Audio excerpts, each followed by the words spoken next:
Ladies and gentlemen, boys and girls, mesdames et messieurs, etc., etc. Welcome back to IL-2 Great Battles. Welcome back to the Free French Ironman campaign, where things got a bit weird last time because we crash landed and I thought we died, and then Wilson's campaign generator said that actually we didn't die, we were seriously injured. But I couldn't generate any more missions with this seriously injured. So I went to the pilot's menu and I clicked reactivate, which means that we can now do more missions. Apparently. So it's all a little bit confusing, but the general narrative we've gone with is that Gaston conked his head on the gun sight in the cockpit or something when he crash landed a little bit harshly back there. Got a bit of a head injury. He's been off to hospital. Now he's come back from hospital, and he's rejoined the squadron. But any more further serious injuries we encounter, and I think I'm just going to say that that's the end of the campaign, and that he's just no longer airworthy, I suppose.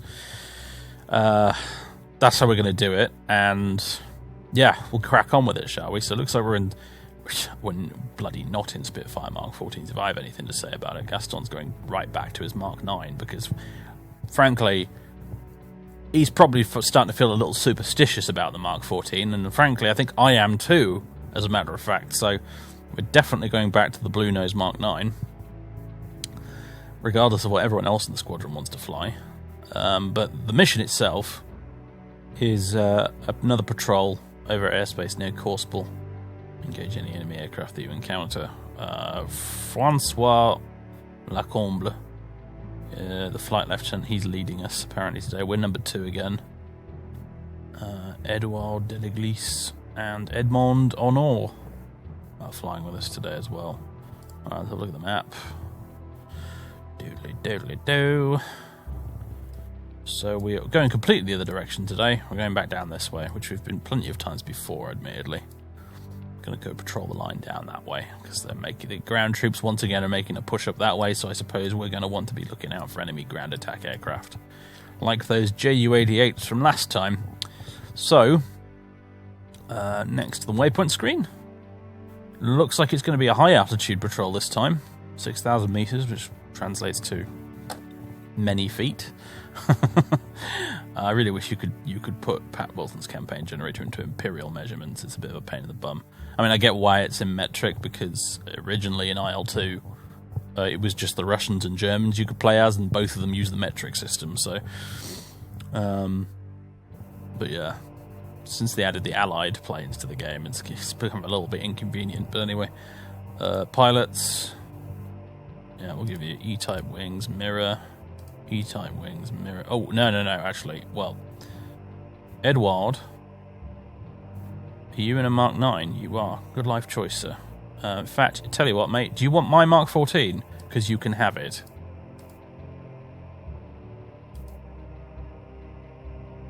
There you are, mate. You can have that. I shall have a Mark 9.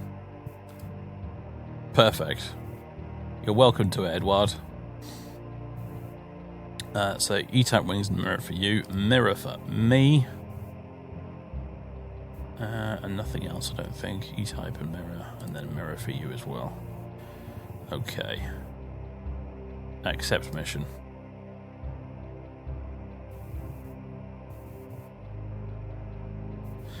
Anyway, yeah, let's see.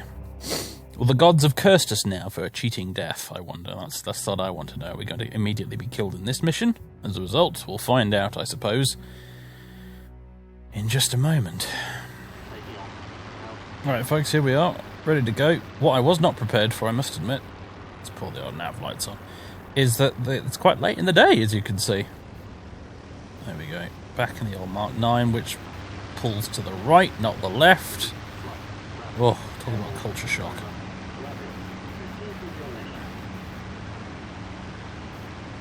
Up and away. There we go. Gear up. I could turn on the cockpit lights if I wanted to. I don't know whether that's a great idea or not. I'll leave them off, I suppose. Get the canopy closed. I imagine this nighttime well, evening patrol here is not going to make my attempts to spot enemy aircraft any easier than they otherwise would be. Unfortunately. But we'll do our best. Let's back off the RPMs significantly. There we go.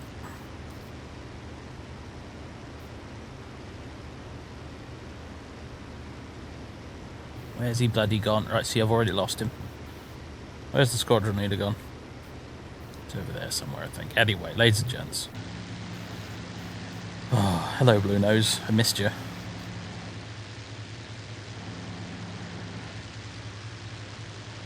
Right.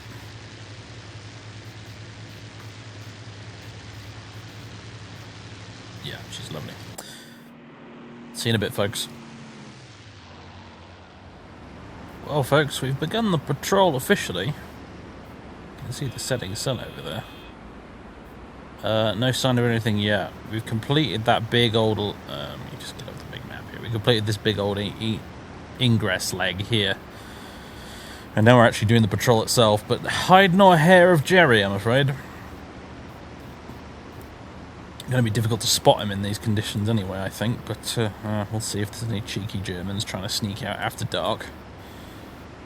I'm not terribly optimistic, though. Still, it is a lovely view, if nothing else. Pretty as a painting.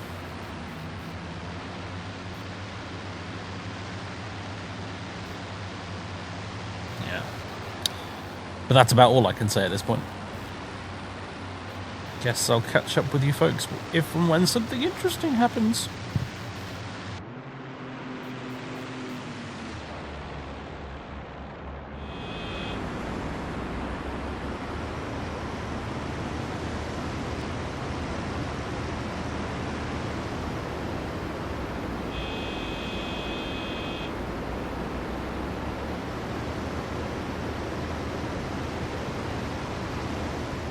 Well, folks, here we are, back at Antwerp, back at Deurne.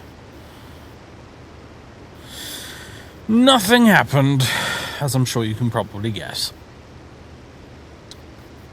It's a little bit turbulent, though, isn't it? We're bouncing around a little bit here in the wind. But, yeah, I'm afraid, aside from some slightly choppy weather on the way back, absolutely nothing of note has actually happened.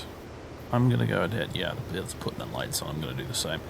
I'm going to go ahead and take first dibs on landing, though. Let's see, which way is that windsock blowing? I can't actually see it from here. It's alright, I can cheat. I can turn this on. Apparently we want to be landing away from the city today, so I'm going to make one more circuit around the field here and then we'll land. Oh, it's an opportunity to practice landing again, I suppose. Can I do it without ground looping? For once? We'll find out, I guess. There's the other three. Yeah, very, very boring sortie. Very beautiful scenery, but very boring sortie. If there were any Germans about, I'm afraid they were under the clouds, where we couldn't see them. Although, you know, never count your chickens until they've laid their eggs and all that. The enemy does like to occasionally surprise you at your home airfield with a sneak attack. So I should probably keep my wits about me. But, yeah, we're going to be done here. Momentarily. Possibly not the most exciting video in the series, but it is what it is. Let me turn my cockpit lights on here so I can get a better look at my instruments.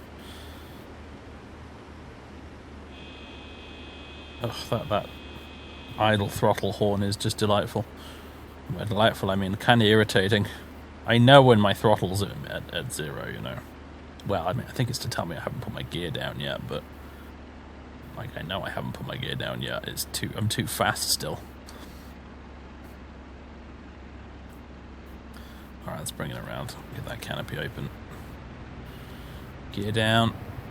I'll get ready with the flaps.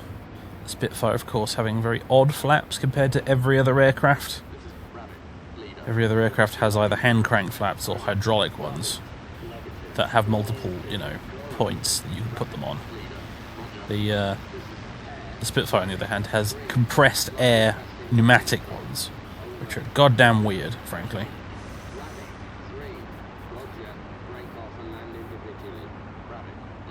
Oh dear, this is a terrible approach. Let's get it back on the centre line, shall we? Alright. Bring it in. Flared a little bit too much. Ugh. Very sloppy. Oh no, here it comes. Here it comes. The traditional ground loop. This is Rabbit 2. Landed. Over. Rabbit. With a wing scrape to boot. Rabbit 2. Oh, that's my worst yet. That was incredibly bad. Ah. It's, what can I say? Gaston's back and he's landing terribly. Nature is healing, everyone. Alright, let's get this report filled in.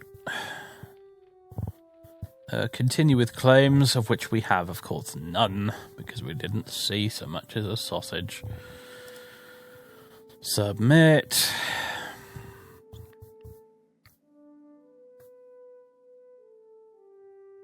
In fact, you know, I kind of don't know why I'm recording this bit, frankly, because it's just, nothing interesting happened. At least nothing at our end, anyway. Yeah, I clicked start debrief, and as you can see, nothing. Debrief completed. I suppose we should be thankful, really. Just surviving a mission in IL-2 is a victory in and of itself, especially when it's Florentin got the Distinguished Flying Cross, did he? He got the DFC. Oh, good for him.